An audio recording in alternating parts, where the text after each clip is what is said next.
Hi guys, so today's soup is one of my favorite. It's like a healthier version of clam chowder but with a bunch of health benefits.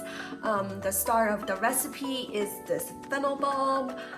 Fennel is green and white and it has this pretty feathery looking leaves, and when it's full grown it has yellow flowers. So both the bulb and the seed have this mild licorice flavor, and in Ayurveda, fennel seeds are considered one of the best herbs for digestion. It helps calm the nerve and also helps with cramp and gas. Fennels are packed with nutrients and also a good source of vitamin C and fiber.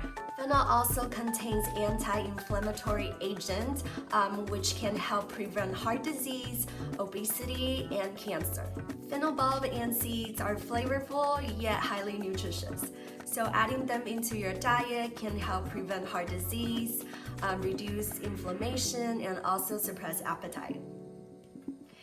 If you think you don't like the taste of licorice, don't worry. Once you roast the fennel, the taste of licorice becomes really mild.